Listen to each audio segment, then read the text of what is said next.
हरे कृष्ण कृष्ण कृष्ण हरे हरे, हरे राम राम राम हरे हरे। ॐ शान्ताकारं भुजगशयनं पद्मनाभं सुरेशं विश्वाधारं गगनसदृशं मेघवर्णं शुभाङ्गं लक्ष्मीकान्तं कमलनयनं योगिहृदयानगम्यं वन्देऽहं विष्णुभवहरं सर्वलोकैकनाथम्। ॐ नारायणाय नमः। ॐ नारायणाय नमः। हरे कृष्ण कृष्ण कृष्ण हरे हरे, हरे राम राम राम हरे हरे। జై శ్రీరామ్। జై శ్రీరామ్। ఈరోజు ఏం చెప్పుకుందామంటే ఏకాదశి గురించి చెప్పుకుందాం। ఈరోజు ఏకాదశి అంటే ఏమిటి, దాన్ని ఎలా పాటించాలి, అసలు ఏకాదశి ప్రాముఖ్యత ఏందో మనం తెలుసుకొని ప్రయత్నిద్దాం। ఏకాదశి రోజు ఉపవాసం ఉండాలి। ఏకాదశి రోజు ఉపవాసం ఉండి భగవంతుని యొక్క నామస్మరణ చేయాలి। హరే కృష్ణ కృష్ణ కృష్ణ హరి హరి, హరే రామ రామ రామ హరి హరి। భగవన్ నామస్మరణ చేసుకోవాలి, గోవింద నామాలు చేసుకోవాలి, విష్ణు సహస్రనామాన్ని చదువుకోవాలి। ఈరోజు ఎవరు కూడా ఆహారం తీసుకోకూడదు। యాక్చువల్గా ఎవరు కూడా ఏ ఆహారం తీసుకోకూడదు, కాకపోతే ఆహారం తీసుకోలేకుండా ఉండలేము అన్నప్పుడు లఘు ఆహారం తీసుకోవాలి। లఘు ఆహారం అంటే జస్ట్ ఫ్రూట్స్ ఫ్రూట్స్ పాలు కానీ ఫ్రూట్స్ కానీ ఇలాంటి అల్పంగా తీసుకోవాలి। డ్రై ఫ్రూట్స్ కానీ మిల్క్ కానీ తీసుకోవద్దు, ఇలాంటివి తీసుకోవచ్చు। మొత్తానికి తినకుండా ఉంటే ఉత్తమం, కానీ నేను తినకుండా ఉండలేను, నా బాడీ సహకరించదు, నాకు అంత లేదు అన్నప్పుడు కేవలం పాలు కానీ పండ్లు కానీ డ్రై ఫ్రూట్స్ కానీ తీసుకొని ఉండు, సబ్జా గింజలు తీసుకొని। ఈరోజు ఎవరు కూడా అన్నము తినకూడదు, మిల్లెట్స్ తినకూడదు, అన్న ఉత్పత్తులు కూడా ఏది కూడా అన్నం కానీ రొట్టె కానీ ఏది కూడా ఈరోజు తినకూడదు ఏకాదశి రోజు। ఎందుకు తినొద్దు, ఏమి తినొద్దు అనేది there is a detailed description is there. ఇంకా రాబోయే క్లాసులలో దాని గురించి వివరంగా చెప్తాను। Just this is the introduction మాత్రమే ఏకాదశి అంటే కోసము। ఇంకా రాబోయే విషయంలో సైంటిఫిక్గా అన్నీ తెలుసుకోవాలి। ఓకే, ఇలా ఈరోజు ఉపవాసం ఉండడం వల్ల ఏమైతుందంటే మన బాడీలో ఉన్న వ్యర్థాలన్నింటినీ పోయి మనం ఆరోగ్యవంతమైన రీఛార్జ్ లాంటిది అన్నమాట।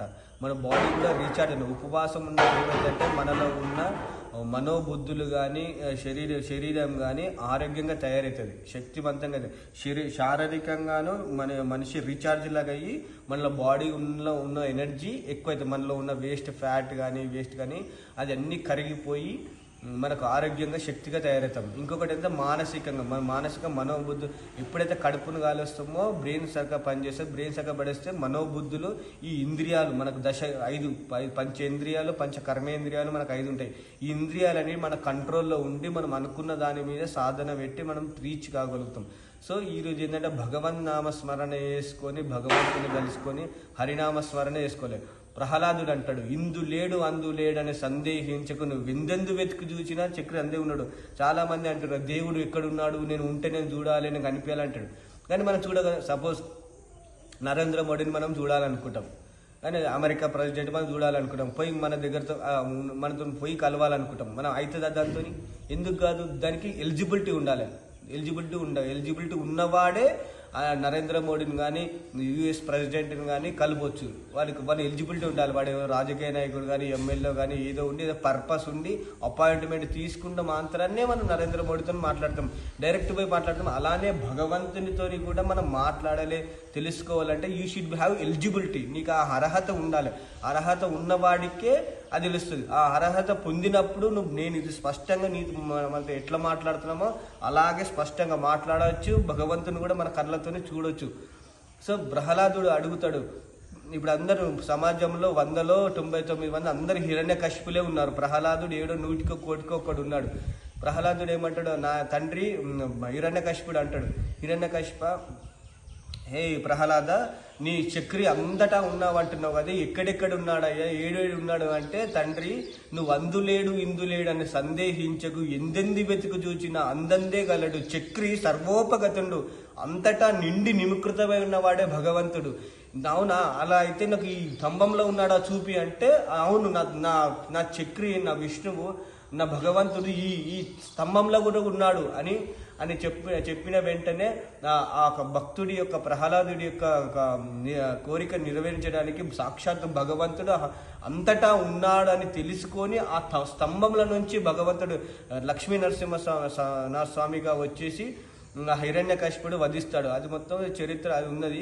సో భగవంతుని మనం స్పష్టంగా చూడొచ్చు అని చాలా మంది మన పూర్వీకులు, మన ప్రహ్లాదుడు అంటే ధ్రువ మహర్షి వీళ్ళందరూ తపస్సు చేసి చేసుకున్నారు. ఈ కలియుగంలో భగవంతుని సాక్షాత్కారం పొందాలి, భగవంతుని అనుగ్రహం పొందాలంటే కేవలం హరినామ స్మరణ ఒకటే. హరే కృష్ణ కృష్ణ కృష్ణ హరి హరి, హరే రామ రామ రామ హరి హరి. ఈ హరినామ జపం చేయడం వల్ల భగవంతుడే సాక్షాత్ మన హృదయంలో ఉండి మనల్ని నడిపిస్తూ ఉంటాడు, మనకు ఆయురారోగ్యాలు ఇస్తాడు, మనకు మనశ్శాంతి ఇస్తాడు, ప్రశాంతతను ఉంటాడు. సో ఇవన్నీ మనం పొందొచ్చు అన్నమాట. ఏకాదశి రోజు ఈ రోజు ఎందుకు అంటారు, ఏకాదశి అంటే వేరే రోజు కూడా చేయొచ్చు కదా అంటే, ఈ రోజుకు చాలా సైంటిఫిక్ రీజన్. మనం ప్రకృతిలో చాలా మార్పులు అవుతాయి. అమావాస్య తర్వాత వచ్చే ఏకాదశి, ప్రతి నెలలలో 2 ఏకాదశిలు వస్తాయి, ఒకటి శుక్లపక్షంలో, ఒకటి కృష్ణపక్షంలో. సో ఏకాదశి 2 ఉంటాయి. యాక్చువల్గా ఈ ఏకాదశి రోజు ఏమవుతుందంటే, యాక్చువల్గా మనది వాటర్ బాడీస్ అంటే 70% మనలో బాడీలో వాటర్ ఉంటుంది, 25% మ్యాటర్ ఉంటుంది. అలానే ప్రకృతిలో కూడా భూమి మీద 75% వాటర్ ఉంటుంది, 25% మ్యాటర్ ఉంటుంది. సో ఇవన్నీ మన వాటర్ బాడీస్ కాబట్టి వాటర్ బాడీస్ మీద ఈ ఏకాదశి ఎఫెక్ట్ అనేది మన బాడీ మీద ఉంటుంది.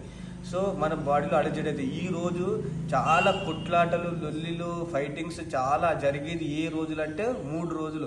ఒకటి ఏకాదశి, ఇంకోటి అమావాస్య, ఒకటి పుణ్యమి రోజు. మీరు అబ్జర్వ్ చేయండి, సొసైటీలో ఎక్కువ అలజడులు జరుగుతున్నాయి, ఎక్కువ కొట్లాటలు అవుతున్నాయి, ఎక్కువ లొల్లిలు జరుగుతున్నాయి అంటే ఆ రోజు అమావాస్య అయిన ఉంటుంది, రేపు పుణ్యమైన ఉంటుంది, లేకపోతే ఏకాదశి అయి ఉంటుంది. This a very scientific reason is there why we should follow the Ekadashi on own. ఏంటి ఏకాదశి రోజు ఫాస్టింగ్ ఎందుకు చేయాలని దేర్ వాజ్ సైంటిఫిక్ రీజన్. అవి రాబోయే క్లాసెస్లో ఇన్ డీటెయిల్గా నేను ఎక్స్ప్లెయిన్ చేస్తాను. కాకపోతే జస్ట్ ఇది ఇంట్రడక్షన్ క్లాస్. మనకు ఏబీసీలే సక్క రావు, ఇంటర్మీడియట్ పోర్షన్ కావాలి, ఇప్పుడే టెక్నామెట్రీ, ఇప్పుడే అవన్నీ జామెట్రీ చెప్పాలంటే మీకు అర్థం చేసుకోవడం చాలా కష్టంగా ఉంటుంది. కాబట్టి 2 రకాల మనుషులు ఉంటారు, ఒకటి బ్లైండ్ రిలీఫర్, ఒకటేమో బ్లైండ్ రిజెక్టర్. మనం ఏదైనా సరే బ్లైండ్గా నమ్మేయద్దు. అలానే బ్లైండ్గా రిజెక్ట్, వేస్ట్ రా, దేవుడు లేడు, అది లేదు, ఏకాదశి లేనిది, అదేంది ఇది అని బ్లైండ్గా రిజెక్ట్ చేయొద్దు. అలానే బ్లైండ్గా నమ్మొద్దు. There is a scientific reason. సిస్టమేటిక్గా ఒకదాని తర్వాత మెల్లిమెల్లిగా nursery, LKG, UKG, first class, 10th class, intermediate, BTech, తర్వాత పోస్ట్ గ్రాడ్యుయేషన్, పోస్ట్ గ్రాడ్యుయేషన్. ఇదంతా మన సబ్జెక్టులు, మన సనాతన ధర్మంలో అన్ని ఏంటంటే పోస్ట్ గ్రాడ్యుయేషన్ సబ్జెక్టు. మనకు సనాతన ధర్మంలో కేవలం మనం నర్సరీ, ఎల్కేజీ కూడా చదవలేము. ఎందుకంటే మనకు చెప్పేవాళ్ళు తల్లిదండ్రులు చెప్పరు, ఇక్కడ స్కూల్స్కి వెళ్ళినప్పుడు టీచర్స్ చెప్పడు, మన సొసైటీలో కూడా చెప్పేవాళ్ళు చాలా తక్కువ, చెప్పినా వినరు. ఎందుకంటే దాని గురించి డీటెయిల్గా ఎవరికి తెలియదు. కాబట్టి ఇప్పుడు మనం ఉన్నామో నర్సరీ, ఎల్కేజీ క్లాస్లో ఉన్న సబ్జెక్ట్ని, 10th గ్రాడ్యుయేషన్, పోస్ట్ గ్రాడ్యుయేషన్ ఉన్న సబ్జెక్ట్ని మనం ఉన్న నర్సరీ, ఎల్కేజీ పిల్లలకు చెప్తే అది ఏం అర్థమవుతుంది, అర్థం కాదు. సో చాలా తెలుసుకున్న వాళ్ళకి ఇవన్నీ అర్థమవుతుంటాయి. సో ఇవన్నీ ఏకాదశి వ్రతం అనేది చాలా ఇంపార్టెంట్. అది ఉండడం వల్ల మన శారీరకంగా మనం లాభం పొందుతాము, అలానే మానసికంగా మన ఇంద్రియాలన్నీ కంట్రోల్లో ఉండి మనం అనుకున్న గోల్ని సాధ్యమే భగవంతుని కృపకు పాత్రలు అవుతాము. సో భగవంతుని కృపకు ప్రార్థన. ఈ రోజు తినకూడని ఆహారాలు ఏంటంటే నాన్ వెజ్ కూడా తినొద్దు, ముఖ్యంగా అన్నము తినొద్దు, నాన్ వెజ్ తినొద్దు, మద్యపానం చేయొద్దు. ఈ రోజు మౌనం దాల్చాలి. మౌనం దాల్చిన వాడే ముని అవుతాడు, ముని కలిగల వాడే జ్ఞాని కాగలుగుతాడు. ముని అంటే ఏంటి, సైలెన్స్. ఈరోజు ఎక్కువ మాట్లాడకూడదు, ఏం చేద్దాం, భగవన్ నామ స్మరణ చేసుకుంటా, భగవంతుని కీర్తించుకుంటా, భగవాన్ పూజన, భగవంతుని యొక్క జపం చేసుకుంటే ఈ రోజంతా గడపాలి. ఇలాంటి మరి సంకల్పం పెట్టుకోవాలి, వేరేటోళ్ళతో మాట్లాడడం చాలా తగ్గించాలి. ఎంతవరకు అవసరం అంతవరకు తగ్గించుకొని మనలో మనం రమించాలి, మనల్ని మనం తెలుసుకోనికి ప్రయత్నించాలి. ఈ ఏకాదశి రోజు మనం దేవుని దగ్గరికి పోయినాం, ఇలా మొక్కుతాం. కళ్ళు మూసుకుంటాం. ఎందుకు?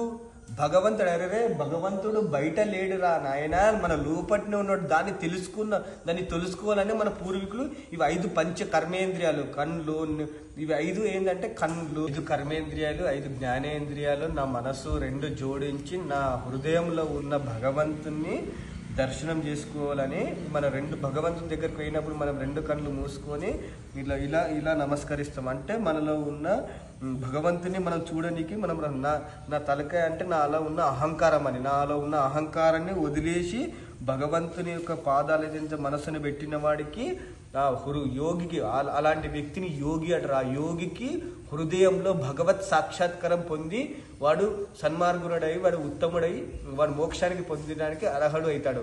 సో ఇలా ఇలా భగవంతుని పొందడమే ఈ మానవ జన్మ యొక్క లక్షణం, ఒక జీవిత యొక్క లక్ష్యం. కాబట్టి ఇలాంటి అందరు ఏకాదశి పాటిస్తారని భావిస్తూ సర్వే జన సుఖినో భవంతు. జై శ్రీరామ్. జై శ్రీరామ్. హరే కృష్ణ కృష్ణ కృష్ణ హరే హరే, హరే రామ రామ రామ హరే హరే. కృష్ణ కృష్ణ కృష్ణ హరే హరే,